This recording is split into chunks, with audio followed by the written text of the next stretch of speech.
ايه الكفتة التحفة دي؟ كفتة جديدة وجميلة جدا جدا بتكات جديدة. يلا بينا نعرف التكات الجديدة دي مع بعض، ايه هي اللي هنعملها فيها. يلا بينا. يلا بينا. بسم الله الرحمن الرحيم. صباح الخير عليكم الأول. النهاردة هعمل لكم وصفة طلبت مني كتير. هي كفتة الحاتي. وهعملها لكم بطعم جديد جدا جدا جدا، مش هتبطلوا تعملوها ان شاء الله، وفيها تريكات كده جميلة هتخلي الكفتة حكاية ان شاء الله. تعالوا معايا نشوفوا مقادير الوصفة ايه يا جودي. اول حاجة كيلو لحمة مفرومة. ثانيا شوية بهارات ديت، اللهم صل على سيدنا محمد. بهارات كفتة، بيكنج باودر، يعني معلقة كبيرة بهارات كفتة، معلقة صغيرة بيكنج باودر، مرقاية، شوية ملح، بابريكا، فلفل اسود، فصين توم، نص معلقة صغيرة سكر. وخلوا بالكم ان بهارات الكفتة مالحة، يعني مش هنحتاج الا هم دول الملح بس اللي احنا هنحتاجوه، مش هنحتاجه كتير. يعني انا حاطه نص معلقه ملح بس، مع بيضتين ومعلقتين دقيق على الكيلو. ده ما بيخليهاش تكش، بتفضل الصبع زي ما هو منفوش. مع نص كوبايه بقسماط، دي كوبايه صغيره من بتاعه الشاي، عاملاها تلتها، تلتينها. ومعانا بصلتين على الكيلو، وشوية بقدونس، ونص ليمونة، ومعلقة كاتشب. تعالوا معايا بقى اوريكم انا هعمل ايه. دلوقتي هجيب الكبة الاول، هحط فيها البصل كده انعمه.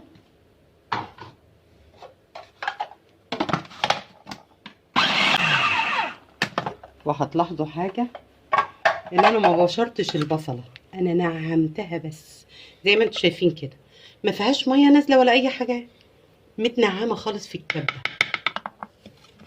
شايفين ناعمة. هاخدها اعمل ايه بقى؟ هخلط كل حاجة الاول كده على اللحمة. يامي يامي. واو يا جودي، واو. كده هحط كل البهارات اللي انا قلتها قبل كده مع فص الثوم. هحط الكاتشب، هحط معلقتين الدقيق الصغيرين دول، والبقسماط، وهحط شوية من البقدونس حلوين كده، والليمونة. معلش البصل بقى بيحرق في العين، ودي حاجة، بس الليمونة بتدي طعم فظيع.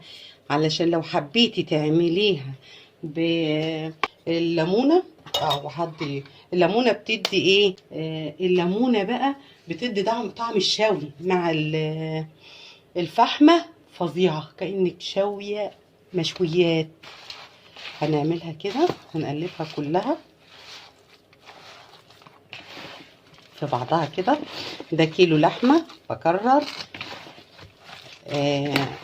المكونات اللي عليه دي ما تحسيش انها كتيرة ولا حاجة، انت حاسة انها كتيرة، لا مش كتيرة.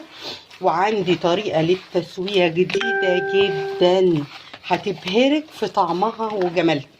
حكاية الحكاية. وهسويها لكم برضو النهاردة، هسوي لكم منها جزء النهاردة، وهتشوفوا طعمها وحلاوتها قد ايه. كده بقى هضربها في الكبتين. هضرب جزء في الكبة كده. البصلة بقى مدمعاني خالص، لكن عشان خاطر عيونكم، عشان انطلبت مني كتير. كده بقى الكفتة بعد ما اتعملت، بعد ما فرمتها ضربتها في الكبة يعني كويس. هنجيب بقى 2 شيش طاووق كده، خلتين كده شيش طاووق.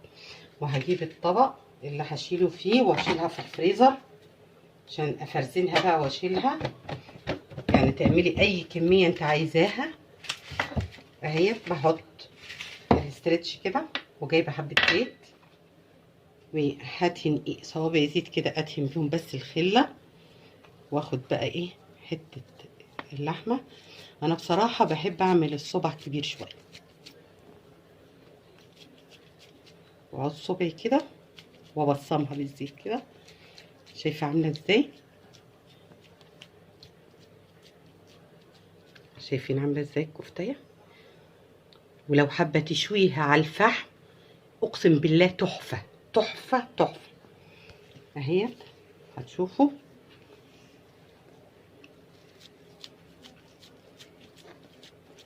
كفتايه حكايه.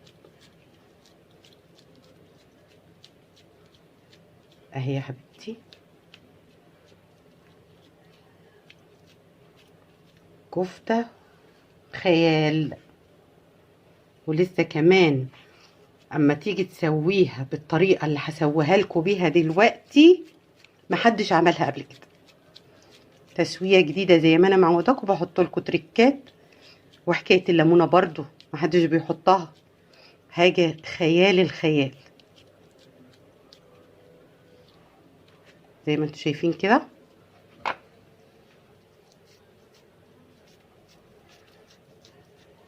وطبعا بين كل طبقه وطبقه كفته هحط استرتش. شايفه؟ شايفين؟ كفته حكايه حكايه.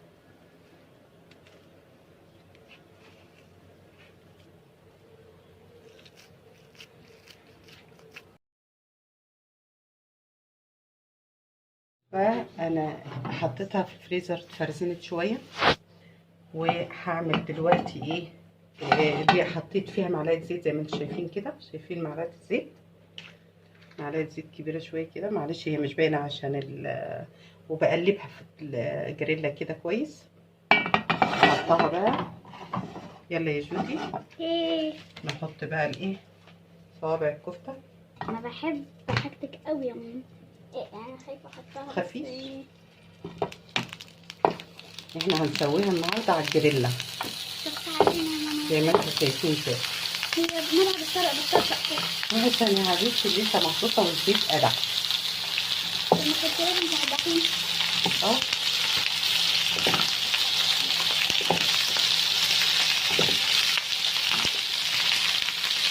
كده كده. انا يعتبر ما حطيتش حاجه. انا حطيت واحده بتفاجئني. الكفته بقى هي تسويتها.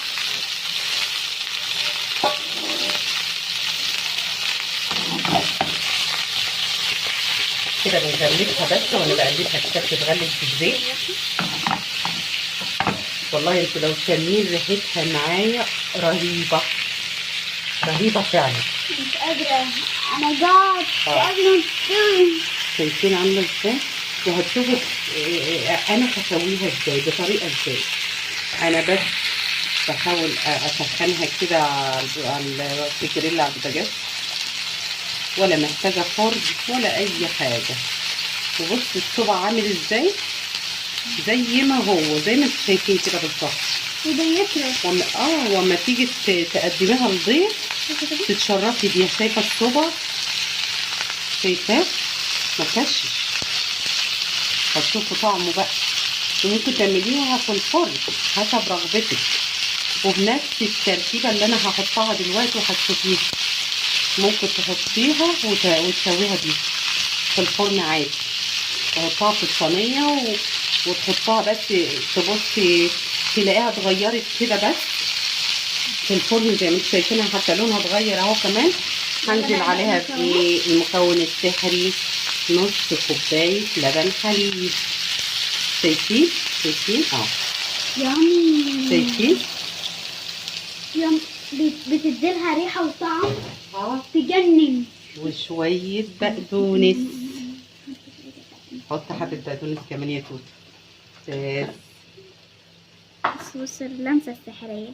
لمسه جودي السحريه. احلى كفته هتاكلوها في حياتكم. تحفه جدا. وهتنسب بقى كده تستوي باللبن الحليب. متاخدش 5 دقايق.